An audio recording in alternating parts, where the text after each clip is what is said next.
Hello, it's Cara Riley, and welcome to this episode 8 of the Landscape Photography Show. And we are so excited. We have a very special guest tonight. We have Dan Hughes from the Google Nik Software Suite, and our curator Jim Worthman will be introducing him. So we're going to start with describing and introducing ourselves. I'm Cara Riley, a small business consultant and founder of the new, to be introduced May 1st, phototourglobaldirectory.com. And we've got Margaret here, who was the founder of the landscape photography theme page. Hi, Margaret. everybody. Hi, good to be with you tonight, Cara. I'm Margaret Tompkins from Kansas City. I'm retired and an amateur photographer, and I just love to go out and into nature and take wonderful landscape photographs. But it's been raining cats and dogs here, so I have not been out, so I'm relying upon the great photos that I see on G+. I curate the landscape photography theme, as Cara mentioned, and a couple of other photography themes, and also help out as a moderator in the landscape photography community. So I am just so excited about this show tonight. It's like when Google bought Nik and dropped the price of that software suite to $149. It's like, okay, I'm in. So I am just so excited about this and looking forward to it. So thanks very much, and good to be here with you tonight. Well, thanks, Margaret. You've inspired so many people with your kind comments and from the landscape photography theme. It's just amazing the difference that you are making, and we're proud to be part of your team. And here's Jim Worthman from Arizona. Tell us what you do. Yeah, so I'm an amateur enthusiast photographer, I guess you'd say. I do mostly landscapes, color and black and white, based in Phoenix, Arizona. So most of my work is from the desert southwest of the USA. Like Margaret, I curate in the landscape photography theme and also help out moderating the landscape photography community. And you can find me also at worthmanphotography.com. So tonight, we're real privileged to have with us Dan Hughes of Google Nik. And a little bit of background first, and like Margaret mentioned, Nik was recently acquired by Google, and last month they surprised everyone by dropping the price dramatically of the Nik plugin suite. And I mean, that was really great because it makes them very accessible to, I think, many more photographers. So on to Dan. If you've watched any of Nik's online tutorials, you're probably already familiar with his work. He's the official webinar trainer at Nik, and he creates all their online tutorial content. He majored in photography at Rochester Institute of Technology, but he's been with Nik for several years. Tonight, he's going to pass along some tips and tricks for using especially Color Efex Pro and some of the other tools in the plugin suite. He has promised us that he'll have some new content tonight that hasn't been seen anywhere else yet. So with that, Dan, it's all yours. Cool. Thanks, Jim. I appreciate it. I'm honored to be here. I'm excited. I haven't been invited to any of these shows before, and this is definitely a good one to get into, so I appreciate it quite a bit. Now, as Jim mentioned, for the past few years I've been doing all the webinars and online training for Nik Software. And it was at one point 3 webinars a day, 5 days a week, so they were hour-long presentations. There's a lot of content getting out there. Now we're doing our webinars, and we've got online training and so on. There's over 200 videos available for Nik Software. They range from basic demonstrations, getting to know control points, and learning about how to navigate the interface and so on, to advanced sharpening techniques, multi-pass sharpening stuff That is an hour and a half long presentation about doing sharpening, just specifically that. Now, as Jim also mentioned, we're going to be getting into doing some different content that I've not been able to present in normal tutorials or webinars at this point, and just fun little tricks. Now, if you're interested in sort of the more basic stuff, I would highly suggest going to our YouTube channel, and that's just Nik Software. No, sorry, Nik Lessons. That's what it is. It's called Nik Photography, and then it's YouTube. Let me think of the link right here, Jim. It's Nik Photography. Yeah, no, that's what it is on YouTube. That should be it. If you just Google that, you'll be able to find all of that stuff. Now, I'm going to go ahead and switch into my screen share. Feel free to stop me if I start moving sliders around too much, or if there isn't anything showing up properly. I'll sort of slow down, because I know with the Hangouts there's a touch of lag. So feel free to let me know. So I'll switch over to my desktop here. Hopefully, there we go. And I've got a couple images from the desert Southwest as well. In fact, Jim, I've got a shot that is sort of similar to one of yours. It's sort of the obligatory Watchman photograph from Zion National Park. Nice. I developed this and then noticed on your stream that you had a similar image as well from the bridge there. Yep. Now we're going to start from here, though, on this image. And it looks as though my Nik Selective tool is sort of up here in my upper right-hand corner. We are seeing my screen right now, correct? Yeah. Yes. Okay, just making sure. Actually, a scanned piece of on a 617. Basically, it's a Fuji camera. So this is actually the inherent negative size. And I scanned it, and it originally this. And we're going to go through the Nik plugins, and we're going to the depth. And we've got a lot of form and some direction in the photo as well. But before I do that, I shot this image originally, like I said, on film and scanned it. And if you look at my layers palette here in Photoshop, you'll notice I've got 15 individual curves layers with all these different things that do all this different stuff. This is the way that I originally edited the image when I first shot it and scanned it. This was before I had the Nik plugins, this was before I even knew they existed. And it's just a ton of time to have to put into going in and just putting an individual little vignette in the upper right-hand corner with a levels adjustment from Photoshop and so on. So it's a ton of work. And not only is it a ton of work, and it's a lot of time spent doing that work, but you have to learn the Photoshop stuff in this very sort of manual visual editing kind of effect through Photoshop. What the Nik plugins allow us to do, basically within just a couple minutes, is transform the image within just a single layer. We're going to use Silver Efex for a little added depth, and you can see the image is still in color, even though we're using Silver Efex Pro 2. And then I've also got a second layer of Silver Efex Pro 2 in my layers palette, and this is some of the little tricks that we're going to be getting into. Now, then we're going to start. So that was just a scanned image, Dan. Yes, ma'am. So this was the scanned file, the negative. Well, yeah, so it was a negative. And I actually to be, relatively flat, because of the software that I was using at the time didn't have all that many capabilities and tools for editing. So I scan it to get as much information as I possibly can get out of the file, and then I go and add the contrast afterwards so that I can, use the algorithms and the tools that I feel are appropriate at the time.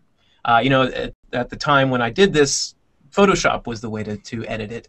Now we're going to be able to go into Color Efex Pro 4, and rather than me spending 3.5 hours, I can do this work in like 15 minutes, if not less time than that. And we should be able to get through the whole image in less time than 15 minutes. And this is us talking about what we're doing as well. So I'm going to go ahead and jump right into Color Efex Pro 4. For anyone who's not familiar with Color Efex Pro 4, it's a collection of 55 individual filters. There's hundreds and hundreds of different effects. This is one of the filters, and actually we're not going to use that filter. It's a high-key tool. We're going to take a look at that later on.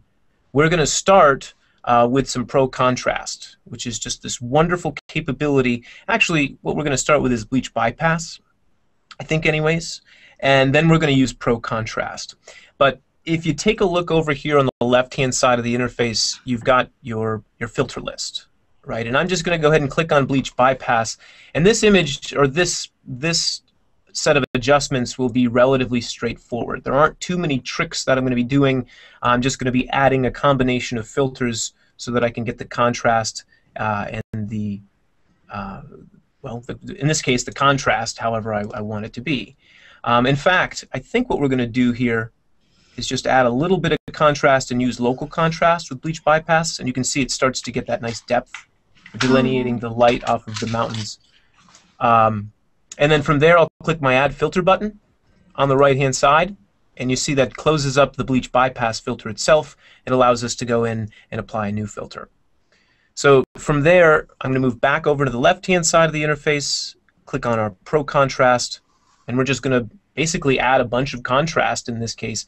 Now, the reason I want to do this with different filters is that contrast adjustments like this are cumulative and multiplicative. So if I just add a boatload of contrast with just one single adjustment, what happens is that I can affect the pixels in a way that can be degrading. It sort of destroys the pixels in a way. If I go in and I'm very careful and I add a little bit of contrast here and a little bit there using these different algorithms, like in this case Bleach Bypass and Pro Contrast, I'm going to be able to get a higher quality final image so that we can make a nicer print, or we'll have less noise that's exaggerated by the plugins or by whatever tools you happen to be using. Hey, Dan? So, yeah. By doing it that way, is that helping you to avoid the halos that are easy to get with local contrast enhancement? Yes. In fact, the Bleach Bypass filter, that's a great point, Jim. The Bleach Bypass filter, we're using local contrast, which is precisely what you just made. It's a micro contrast adjustment. In fact, if I bring it too far up, I might notice, in fact, you can start to see it around this area in the clouds. If we look at the before and after of the Bleach Bypass, by adding that much, you're starting to see those, how this is darker right next to the cloud than in there. It really shouldn't be that way. So I need to be careful not to add too much contrast in like that. Yeah. Mm-hmm. In fact, later we're going to use Silver Efex Pro 2 and use the structure slider, which is a completely different slider or tool algorithm than the local contrast one. But being able to add, 50% of the local contrast and then 30% of the structure, we're going to get this really great set of tones, but we won't be doing too much of one thing. Dan, how do you get a feel for how far to push one of those sliders? Do you sort of take it up to the max, and when it starts getting a bit strange, you back it off 20% or something? What's kind of your way of doing that? That's a wonderful question. Yeah, I think to get to know a filter, it's probably a good idea, or to get to know a tool, not necessarily even just a filter. It's a good idea to slide the sliders all the way to the left and all the way to the right to get a good feel for what's happening. And then once you get comfortable with that particular tool, it almost becomes second nature. Okay. In this case, at the local contrast filter, I think this is the default setting that we're going to end up leaving it at, which is usually, the default settings are generally a good starting point, because it'll kind of show you how the software is designed to kind of transform the image, but at the same time, usually it won't be overdone. So I guess a lot of times you can even just leave the setting at the default adjustment. It's going to do a good job, but it's of course best to experiment as well, and to slide that slider all the way to the left and all the way to the right and get a good idea what it's really doing. That default then is almost like a preset, isn't it? Yes, ma'am. Yep. Okay, cool. And actually, another thing that you've got with within Color Efex Pro 4 is a set of visual presets. That is, if I click on the little icon that you can see that's to the right of my Bleach Bypass label, it opens up into visual presets. So these are different presets for this one particular filter on this particular image as well. So if you see one you really like, you just make that selection then. Yep, exactly. Awesome. Yep. Awesome. Now, we've got this really great depth in the image. I'm pretty happy with that. We went from here to there. I kind of want to increase the color though, and the color seems to be going a little bit cool. So I'm just going to go ahead and click on the Brilliance and Warmth filter, and I'm going to increase my perceptual saturation and increase my regular saturation. And if my image was cool, as you can kind of see, the shadows are going really blue right now, I could take my warmth slider to the right and kind of just start to warm up that image. Now this is a bit too strong, and actually one of the cool little tricks that you can do with these filters, if you like the ratio that you're at, if I click this on and off and it's too strong overall, but we kind of like the overall effect, if that makes any sense at all, I can click on the words control points, and this opens up into an opacity slider where you can control the strength of that particular filter. So you can kind of think of this as the opacity of a layer, but it's the opacity of just the brilliance and warmth layer, if you will. Now, I like what we've got so far. Bleach Bypass, Pro Contrast, Brilliance and Warmth. I'm going to go ahead and click OK, because that's not where the cool tricks kind of come into play. The cool stuff, and that is definitely very effective. I shouldn't play that down, because if you look, there's the before, and here's the after. But the really cool, or the fun part about it, is going into Silver Efex Pro 2 and using this tool for adjusting contrast, but for a color image. So what we're looking at now is Silver Efex Pro 2, which is our black and white conversion software. It has a whole collection of presets on the left-hand side. In fact, there's 38 of them built right in. And if I click on one, you can see it's going to apply that preset to this individual image. So it's a really wonderful starting point. But in our case here, we're going to use this more for, I guess, just increasing the overall contrast and controlling it in a way to get, again, that really nice depth. So in this case, I'm not going to start with a preset. So I'm going to go ahead and just hide them. And we're going to move into the upper right-hand corner where we're basically going to utilize the global adjustment sliders for adjusting contrast, and maybe a couple control points here and there. Now, the reason I want to do this and not just make all of my contrast adjustments within, let's say, just Color Efex Pro 4 with all those different contrast tools, is that there are proprietary sliders and tools in Silver Efex that don't exist anywhere else. So these can create a completely different effect that you can't get anywhere else, and we're going to end up getting the color back using a blending mode within Photoshop, basically.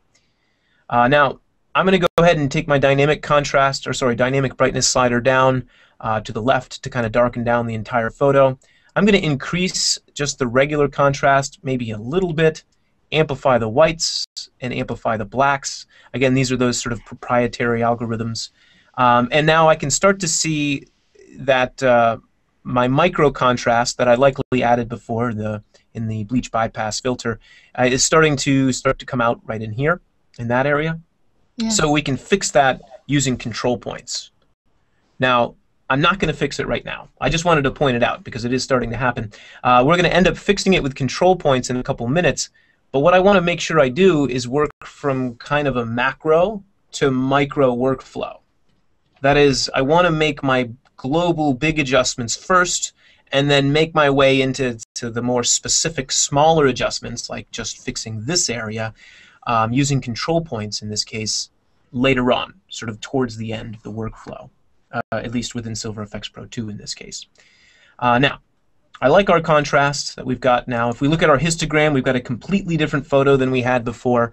In fact, if I click at the compare button, again, this is the image that we opened from Photoshop. Here's what we've got now. Now, when we're doing this little trick, I do want to be careful not to go too overboard. And I'll show you why that is, because I'll go a little bit overboard. In fact, let's add maybe a little bit more contrast. Because what can happen when we convert the image to get the color is that we can run into a problem. It's just, the effect will be too strong and it won't make any sense that we've got that much contrast and color image. And for some odd reason, the human eye tends to accept a lot more contrast in a black and white image than in a color photograph. So that's one thing to kind of keep in mind if you decide to use this trick. Now, from here, I want to fix that issue that we were running into. And I could either place a control point right here next to my cloud and start to brighten that area up. Or, and what I think I'd prefer to do, is take a control point and put it a little bit further away from the cloud and actually darken it down a touch, and then maybe add a little bit of contrast. And by darkening these values, it should kind of mask the fact that there's an issue in here. And there isn't really an issue because we kind of fixed it, but by doing that, it tends to be a little bit easier. And then I don't have to worry about kind of going in and placing several control points to fix this area and that area. I can just use one kind of larger control point to get the exact effect that I want. Maybe even reduce a little bit of structure there in the sky, and from there, just keep moving forward. Now, if you're not familiar with these control points, these are a way to be able to control, in this case with Silver Efex, the density and the contrast within the image selectively. Because most of the stuff that we've done so far, we've done globally on the entire image. These control points allow us to take, the ridge line here of the mountain and just affect that area separately from any of the other sections in the photo. I think one thing that's neat about control points, I don't know if you're going to elaborate on it, Dan, but is the fact that they act on all the tones within the radius of the control point that have the same kind of tonality as what's in the center. Yeah, yep. And actually, thank you for bringing that up. I was going to talk a little bit about it, but that's a completely, that's exactly what it's doing. It's looking for the similar tone and color and texture to make the selection so that you can make your adjustment. In fact, you're able to see the selections, and I'll hopefully be able to show you some of those selections in a couple minutes. In fact, if you want to see one right now, if you want to see what this control point happens to be selecting, if you move over into your control points list on the right-hand side, there's a little toggle box. If you click on that, it'll show you the selection that this control point is making. Now, I will point out, if you look at this selection, it's going to look subtly different than the selection that the control point's going to make when we're working with a file that's captured via digital, right? Because this was originally a scanned piece of film, and because of that, the tools will work in a slightly different way. Now, the control points will still work. The tools and adjustments, they'll still all work just fine without any issue, but they are subtly different if you're working with a film scan. Now, let's say we love our effect here, so I don't spend too much time. I'm going to go ahead and click my OK button in the lower right-hand corner. That's sort of the normal process. From there, in Photoshop, you move into your palette, your layers palette here, go into your blending mode, and the way to get the color back into the image is to change your normal blending mode, which is the default, to luminosity. As I do that, you'll get all of the color information back. Now, what you'll notice, though, because I kind of went a little bit overboard, is that the color is a little bit skewed, and there's maybe it's kind of a harsh bit of contrast in the photo, because I've added too much. So what we'll then do is take the opacity slider of that layer, and I'll just start to dial it down. So in this case, maybe putting the contrast at about 67 or 66% gives us this really nice contrast, or in this case, maybe 50%. But without sort of skewing anything else, right? This actually is closer to what it looked like in that situation. Now, the other little trick is that I'm going to duplicate that Silver Efex Pro 2 layer, and I'm going to change that to color, which is going to desaturate the image, and I'm just going to take my opacity down to maybe 15%. Now, the reason why this blending mode, changing that from color or luminosity to color, is going to desaturate the image is now what we're doing is using this Silver Efex Pro 2 layer as the color information for the photograph, as opposed to using the actual color information from our Color Efex Pro 4 background there. Now, I don't want the image to be in black and white. I just wanted to subtly desaturate the photo. So I'm going to pull the opacity of that layer down to maybe 5 or 6, maybe 10%, and that's going to subtly give us a little bit of that color. But actually, sorry, desaturate a little bit of that color for us. And that Silver Efex trick is kind of a really cool way, and I find doing that in my own workflow on almost every photograph. Whether it's a really aggressive sort of adjustment, kind of like what we did here, or something that's a little bit more subtle because it has all of those different algorithms and proprietary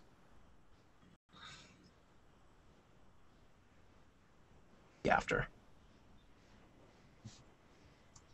All right, so I'm going to close out that photo. That Silver Efex trick, that's the cool one on that one. Here I want to show you a little tip or trick on Sharpener Pro 3. Color Efex Pro 4. Now, this is that Watchman shot, you know, the sort of obligatory shot from Zion National Park.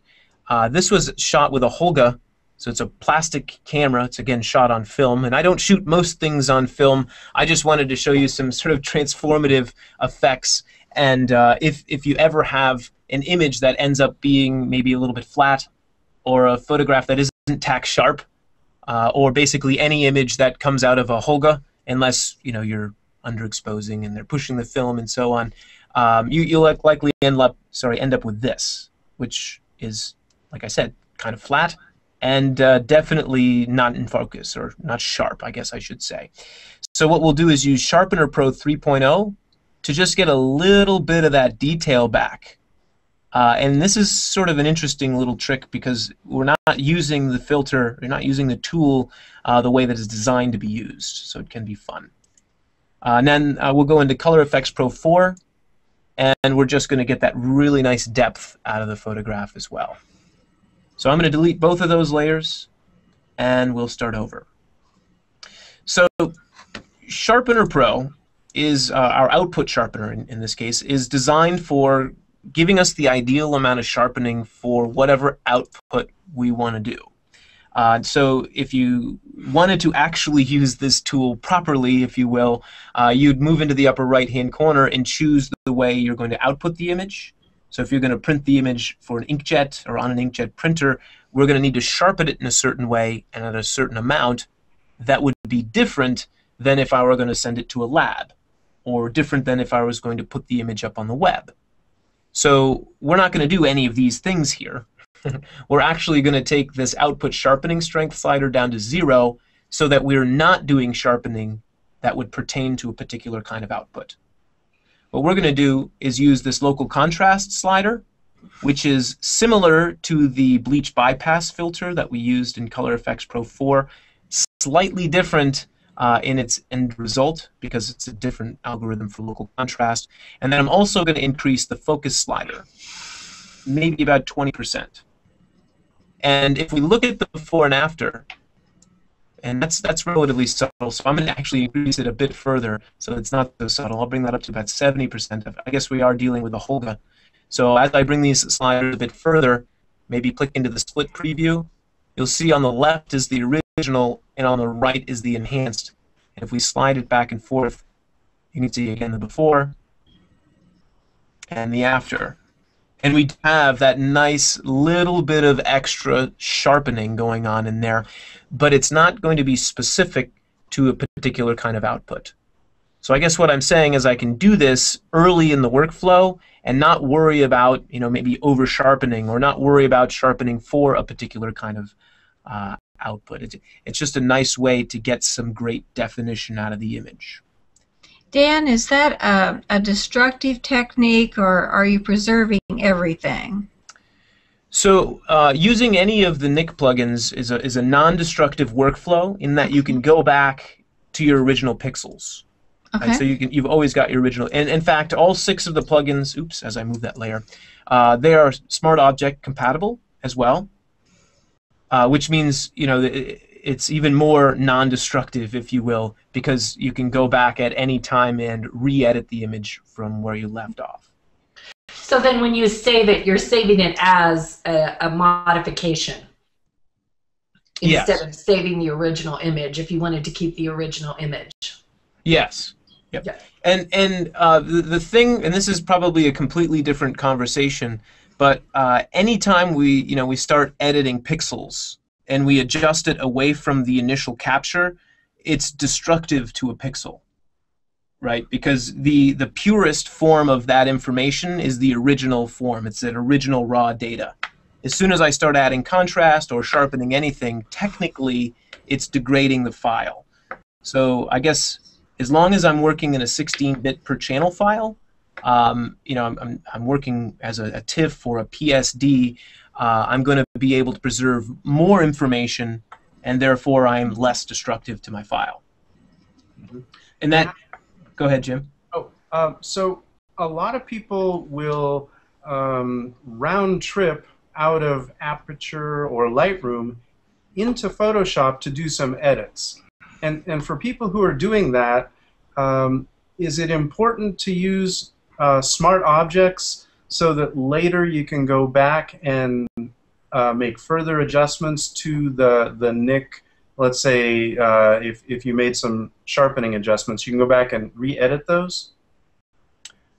Yeah, it's definitely, you know, it's a wonderful workflow, whether you're launching from Aperture into Photoshop or Lightroom into Photoshop, to be able to utilize those smart object capabilities.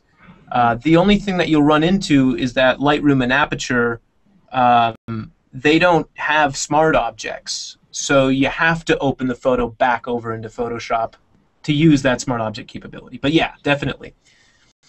Great. Cool. Now, and this is much better. I'll be honest. The webinars that I typically do, I just talk straight through the demonstration. And you can probably tell because there's almost no gap in what I'm saying. I need to probably slow down. But this is much more fun to have have the conversation. Well, you're our first real presentation of how to do something specifically, so this is great. Oh, cool. Hopefully it's helpful. Yeah. Now, as representing people who really are not on the bleeding edge of editing, this is a question. Would you need to have Lightroom if you had these plugins and the Nik software package? Great question. Yeah, I didn't mention that part, did I? Well, it's just a question I would have. Oh no, and I should have started with that as well. How do I switch back to my? There we go. I just want to go. Sorry, I'm trying to switch back to me. Well, you're much cuter than that landscape photography picture. So. Let's see here. I can't seem to switch back here. We've got. Well, you just go to the left up where it says screen share. Mm-hmm. Okay, under chat, click on that, and then you'll be able to select which screen you'd like to share.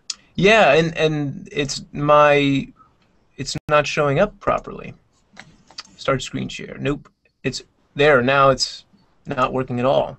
Yeah, I'm familiar with the with what you're mentioning. Well, sometimes we get gremlins. We're used to gremlins here at the Landscape Photography Show. It doesn't seem like we have a show that doesn't have a gremlin, so it has to do with the integration of all of these fabulous tools at Google. Yeah, it's so funny. That's usually shows up. Anyways, the software is a plugin suite for Photoshop, Lightroom, and Aperture. So you have to have one of those host pieces of software. Does it work with Elements as well? Yes. So 5 of the 6 plugins will work within Photoshop Elements. HDR Efex Pro 2, which isn't one that we're getting into today, or we definitely could if we had the time and wanted to talk about it, but it will not plug into Photoshop Elements because there's certain back-end things that don't exist in Elements that we need to work, basically. Mm-hmm. All right. Huh. It is funny. I can't switch back to my screen here. I guess it's not that important. Okay. So the important trick here was actually using Sharpener Pro, and then another thing, whenever we sharpen an image, if you're doing it from Photoshop, and I shouldn't say whenever, most of the time, and if you're ever using the Nik plugins to sharpen, I would suggest changing the blending mode to the luminosity blending mode. Now, if you're not familiar with the different blending modes, the only ones, and I would suggest, getting familiar with them because they're a wonderful tool, but the ones that are really important would be your normal blending mode, which is up at the top, and then there's overlay and soft light, which are contrast ones, for contrast adjustments, and then luminosity and color down here at the very bottom. The reason I want to change my sharpening over to the luminosity blending mode is because when we're sharpening, I want to sharpen the edge as it pertains to the contrast. I don't want to sharpen the edge as it pertains to the color. And if I've got my normal blending mode on, I'll be affecting the color pixels, basically. So I change it to luminosity, and I avoid those color issues.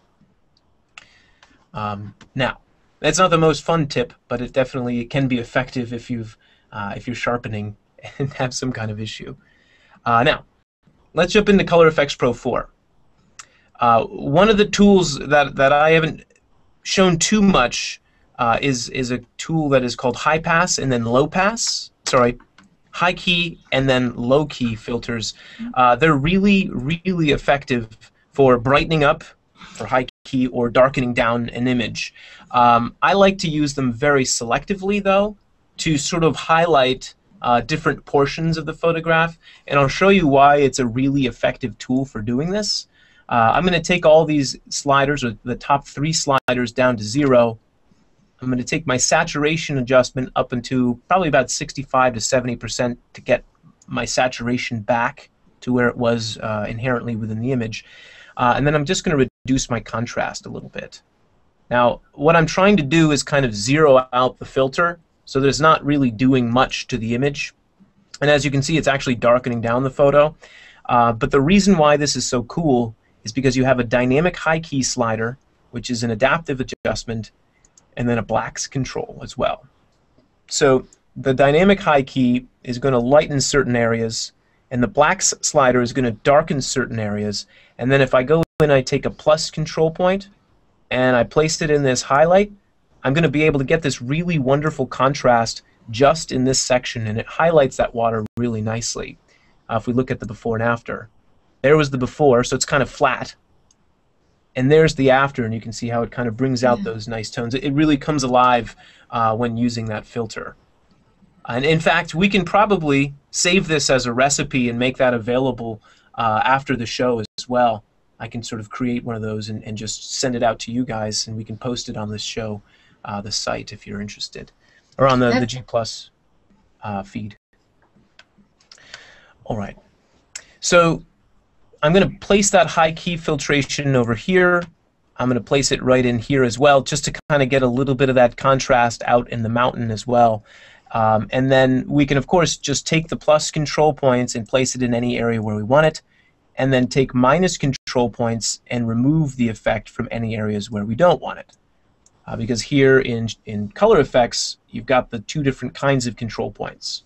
The plus point, of course, puts the effect in. The minus point removes the effect from the area. And as Jim pointed out before, what the control point's doing is it's looking for the tone as well as the color and the texture of the object that you place the point on, so that we're able to basically place the effect just on that highlight area in the water. Now that said, I want to make sure that I place minus control points on any of the areas where I don't want the effect.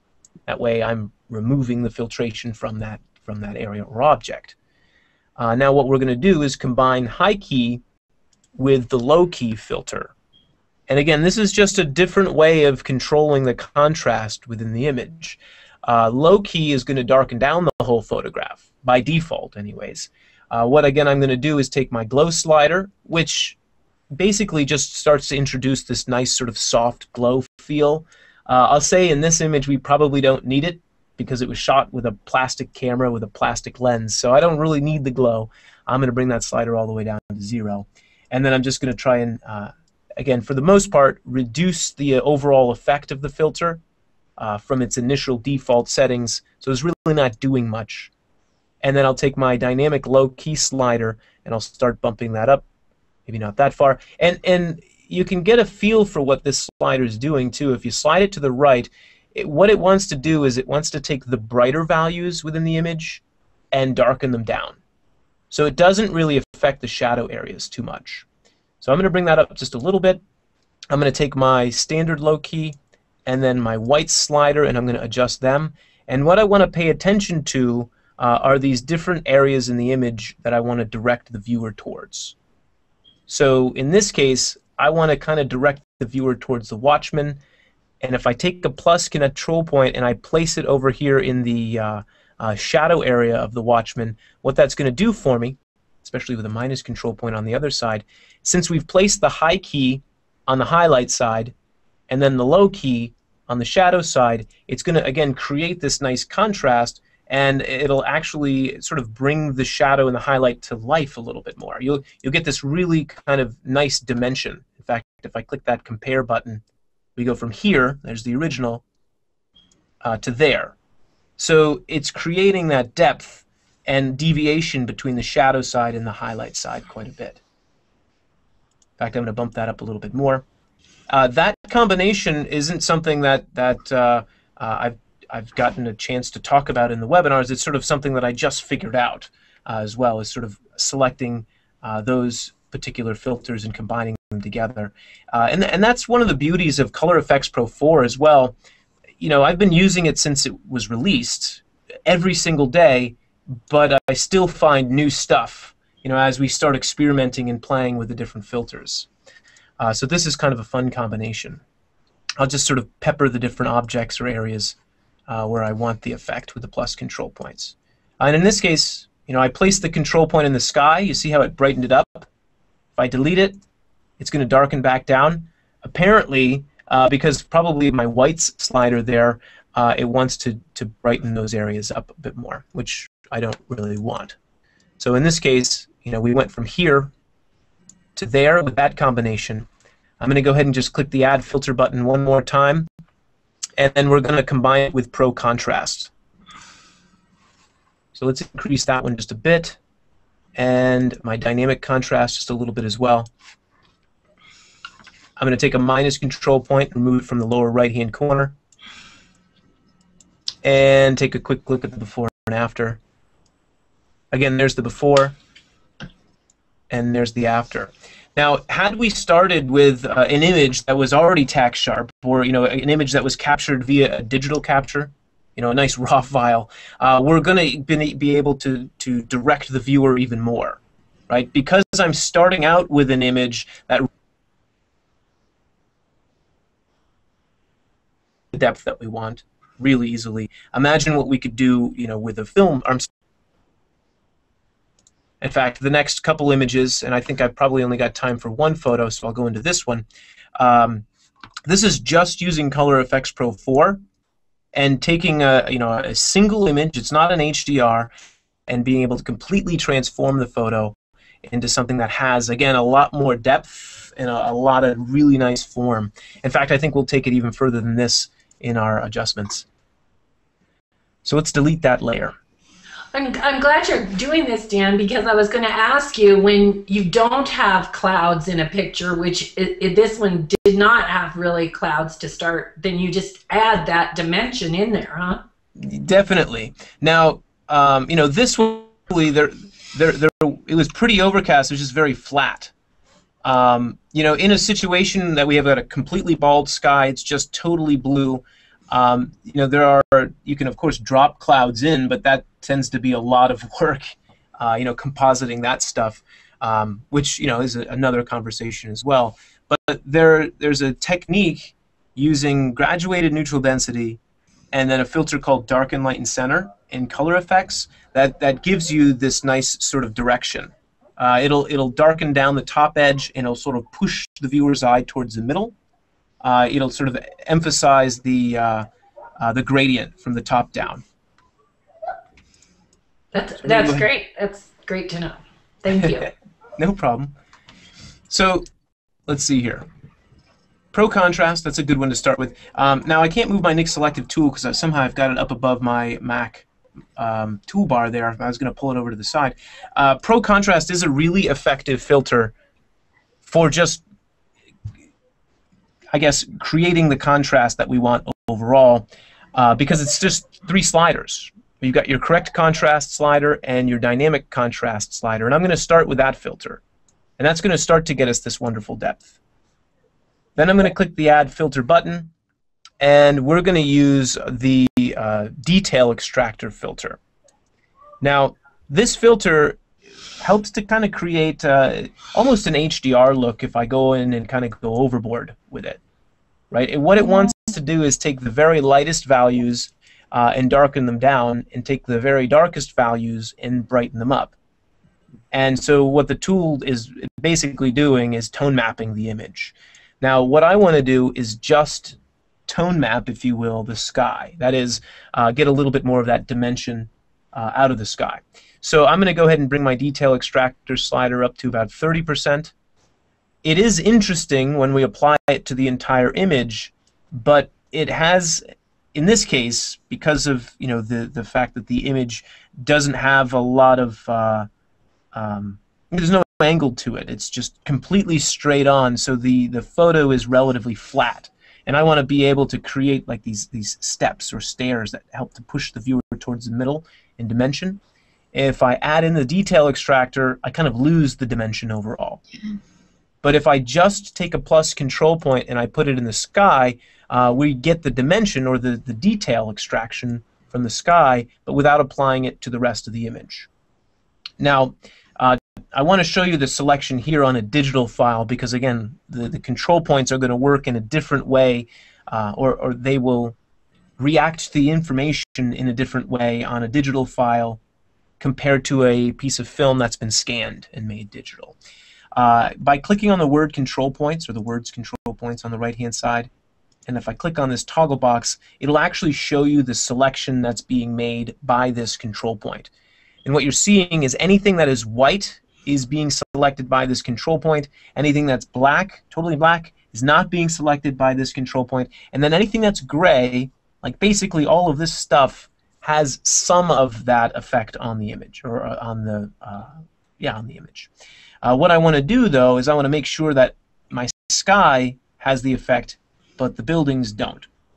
So I'll move over to the right-hand side, place the minus control point, or click on the minus control point and place it on our buildings here, and I can basically start to refine my selection without having to actually do any work. Right? And as I move my control points around, you can see how the selection changes. And what it's doing is it's finding different tones, colors, and textures. Up in the upper left-hand corner, it's one tone, color, and texture. That's different than down here in the middle. So what I'm going to have to do is place a control point down here in the middle, and I'm going to duplicate on the Option button if you're on a Mac, or Alt if you're on.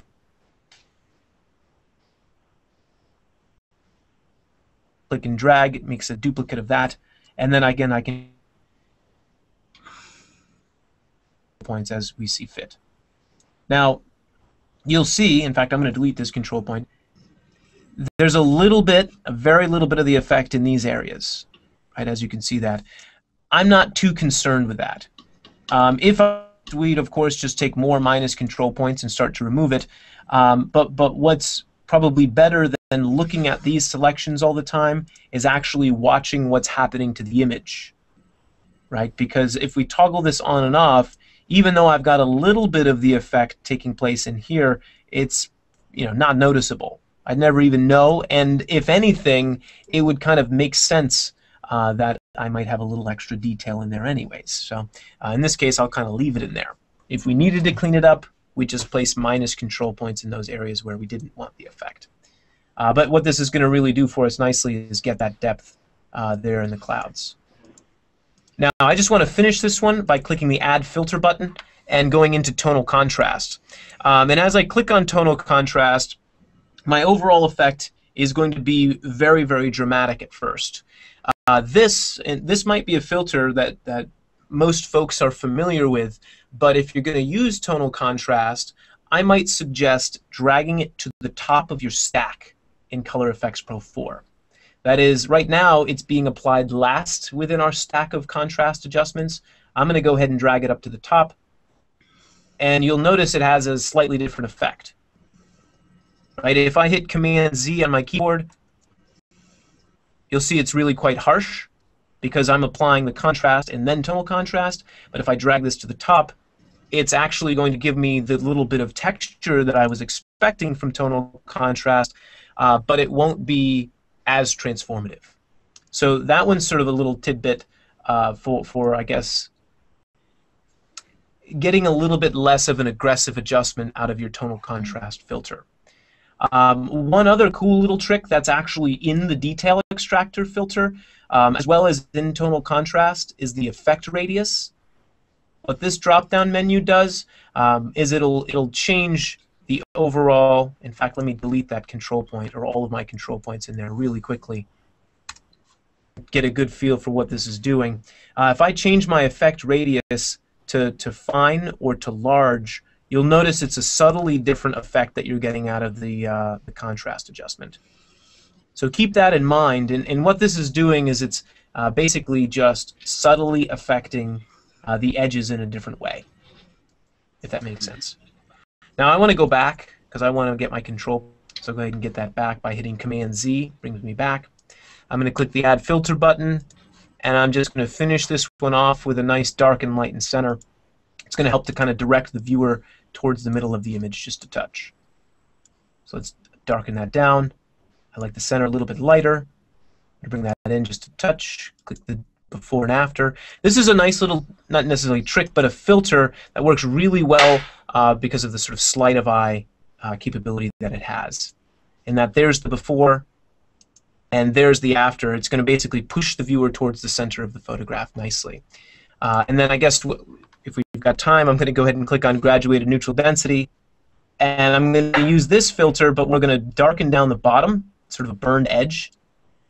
And I really just want the very bottom of the image to be affected. So by taking my vertical shift slider and adjusting my blend slider, what we can get out of this is this nice burned edge down at the very bottom, which again is going to help to kind of push the viewer's attention towards the center of the photograph. So let's take a look at that before and after. Again, there's the original image, and there's the enhanced image. As I click my OK button, that brings me back over into Photoshop, and our background's duplicated, and the filter's applied, and we've got our image with again this nice dramatic depth to it. Especially with a photo that's like this, in that there's no dimension in the shot itself because there's really no angles to it, because it's basically just totally symmetrical.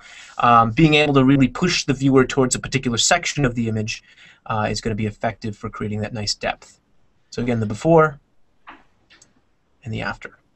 That's great. Dan. Yeah. Dan, this is really, really amazing for our viewers that maybe have really never been exposed to too much higher level editing than what might come with that they have on the computer. So if you could summarize, from start to finish, how the whole package works. The whole Nik package works with Photoshop or Lightroom, and why well, we already heard why. Just summarize that a little bit, and I know that there was a 15-day trial that people would be interested in.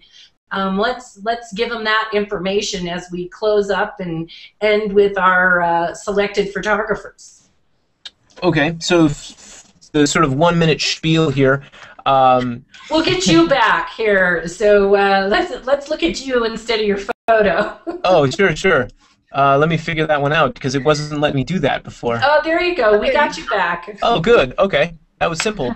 It wasn't doing it before. You just clicked the screen share. It worked good. Yeah, because this has just been wonderful for those, and just so the summary, put this on your head that you've got people who maybe this is their first exposure to editing anything, and they might be running around now in the cosmic cow pie as to how it all comes together. I see. So you're going to tell them. Yes. So basically the content that we were getting into today was kind of advanced tricks using the Nik plugins. But the Nik suite, like I said, is a collection. It's 6 individual plugins. There's automatic noise reduction. There's light and color editing with Viveza 2. There's HDR software for creating high dynamic range images. Let's see here, Silver Efex Pro 2 for creating black and white images, as well as our little trick that we kind of got into there. Color Efex Pro 4, which is the collection of 55 individual filters, ranging from skin retouching filters to contrast adjustments to traditional kinds of effects and so on. And then finishing with Sharpener Pro 3.0, that gives you the ideal amount of sharpening. Now, there's a 15-day free trial of the entire suite of software. You can find that at niksoftware.com.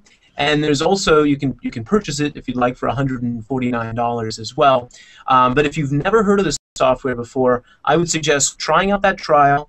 Watch a couple of our tutorial videos. And like I said before, we've got over 200 videos. We've got live training as well. And we don't leave you out in the cold. So if you try out the software, there's tons of support, whether it's customer service or tech support or the online training or the videos. From start to finish, you'll be able to use the entire suite. Well, Dan, you've really been helpful with sharing how the plugins work on the editing software. And I think that's great that you can go. And we will have a summary with the links for the free trial and also the link for the 200 videos on the YouTube channel. So we'll get that taken care of and making sure that anybody who's listening will come back to the Landscape Photography Show, and it'll be right there. And we will also put it on the underneath the link for this Landscape Photography Show. So now we've come to the point in our show where we have recommended photographers, and we'll start with Margaret Tompkins and her recommended photographer this week. I just want to say this has been an awesome show. I've learned so much, and I want to do another one. I want to see that HDR tool. So I think we're extending another invitation here that this would just be an awesome thing to do. Let me see if I can do my screen share here.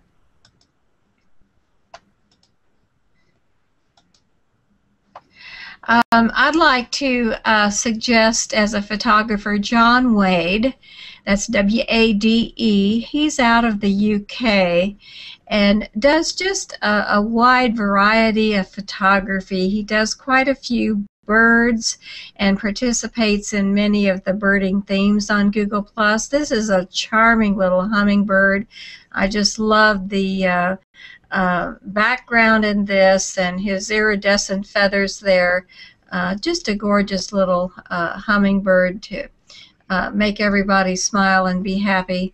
And John Wade is one of the first people I think I met on Google+, and just a wonderful gentleman, terrific person to follow, and also to follow you. So he's just really one of the best people I've met on Google+. So that's my share for you this evening is John Wade. Margaret, thank you. And I'm going to go over here, get my screen share, and introduce you to Jerry Kettle. And it's an interesting story because Google Plus is such a fun place to meet people and learn things. And the Landscape Photography Show has taught so many different aspects of, or shared so many different aspects of photography. And one of the shows we had was getting ready for a photo shoot and learning about where you're going. And this last weekend I was going to the Painted Desert and the Petrified Forest. And so, oops, I'm clicking here and shouldn't be clicking. So I went into the Google search, and here came a picture and quite a bit of helpful information from Jerry Kettle. And so he is with Medicine, let me say here, Tree Studios. Yes, Medicine Tree Studios. And he just was so kind. He said, go in the south entrance. He said, go to the Blue Mesa. So he really, really did a great job. So we'll be having his link on the featured photographers. So now we'll go to Jim. Well, first, I'm going to second Margaret's recommendation that we extend to Dan another invitation. This was just exceptional. A lot of information, and I can see people wanting to run through it more than once just to get it all. But Dan, thank you very much. This was amazing. Yeah. And I'm before I recommend a photographer, I'm going to say Kara. I also second your recommendation for Jerry. I've been following him, and his work is wonderful. Really, really good guy. So I'm going to recommend Adam Woodworth. And he's a landscape and fine art photographer based in New Hampshire, so New England in the northwest side of the U.S. Hope you'll check out his stream. It's almost entirely his work. He doesn't get into sharing circles or reshares. It's just a lot of really wonderful photos. So you see this starscape that he did. This is pretty representative. He does seascapes, winter landscapes, New England fall colors. Just a lot of really nice material. He's been on Google Plus only since about fall of 2012. Doesn't have that many followers, so I hope you'll check him out. If you like his work, by all means, follow him. Thank you,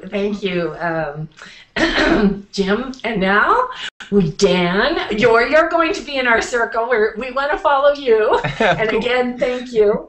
And you had someone for us to watch, and tell us about your photographer. Sure. So Nathan Worth is the photographer that I wanted to show. Nathan does long exposure stuff, similar to Jim's pick there. Actually turns in black and white, though. This is one of my favorite shots that he's got. He's out of the San Francisco Bay Area, and he usually shoots just north of San Francisco. There's a couple particular places that I can see in his stream that keeps coming back, but he's got some really beautiful black and white work, and he's an interesting fellow as well. He's a really good writer. And so his posts are really beautiful as well, and he'll kind of make these poetic posts too, so it's kind of cool. Well, thank you. Super.